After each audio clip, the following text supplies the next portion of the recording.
Dominican media mission के दैनिक आहार में आपका स्वागत है। सबों को जय यीशु।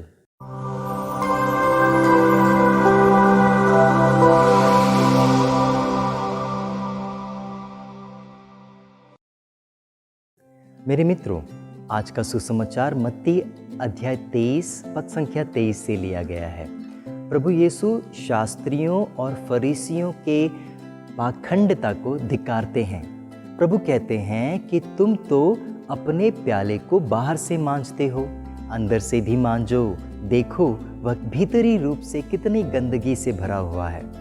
मेरे मित्रों, छोटी सी कहानी सुन लीजिए। एक महिला थी जो बड़े सुबह उठकर अपने परिवार के साथ में नाश्ता किया करती थी, और जब भी वह अपने बच्चों और अपने पति के साथ में बैठकर मेज़ पर बैठा करती नाश्ता करने के लिए, उसकी नज़र उसकी खिड़की पर होती, क्योंकि खिड़की से उसे उसकी पड़ोसन नज़र आती जो हमेशा अपने कपड़ों को धोकर तार के ऊपर सुखाया करती थी। जब भी उस महिला को कपड़े सुखाते हुए वह देखती तो वो अपने पति से कहती, देखिए उसके कपड़े तो कितने गंदे हैं, क्या कोई उसे कपड़ा धोना नहीं सिखा सकता?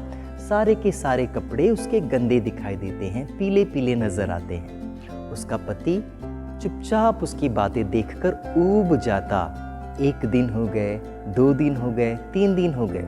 ठीक 1 महीने के बाद जब सुबह उठकर वह अपने पति और अपने बच्चों के साथ में नाश्ता कर रही थी तो उसे बिल्कुल यही नज़र आया। लेकिन इस बात बड़े ही आश्चर्यचकित होकर वह अपने पति से कहने लगी कि देखिए ना, हमारे पड़ोसी की कपड़े कितने साफ नज़र आ रहे हैं, शायद कोई आकर उसे कपड़े धोना सिखा गया। इस पर उसका पति अपनी आवाज़ को रोक नहीं पाया। वो कह उठा, उसके कपड़े हमेशा साफ हुआ करते थे। अरे गंदे तो हमारे खिड़कियों के शीशे थे, जिसे आज सुबह उठकर मैंने साफ कर दिए हैं। मेरे मित्रों, हमारे ज़िंदगी में भी पाखंडता जो है इसी प्रकार की गंदगी है। पाखंडता हमारे जीवन में क्या करती है? पाखंडता हमें खुद से अलग कर देती है। जब हम खुद से अलग हो जाते हैं, हमारी सच्चाई को हम देख नहीं पाते। जब हम खुद से अलग हो जाते हैं तो हम औरों से भी अलग हो जाएंगे। औरों की सच्चाई हमें दिखाई नहीं देती। जब हम औरों से अलग हो जाते हैं तो हम ईश्वर से भी अलग हो जाते हैं। ईश्वर की सच्चाई हमें दिखाई नहीं देती। प्रभु कहते हैं ना, यदि सचमुच आप ईश्वर के दर्शन करना चाहते हैं तो ये पाखंडता की गंदगी से दूर रहें।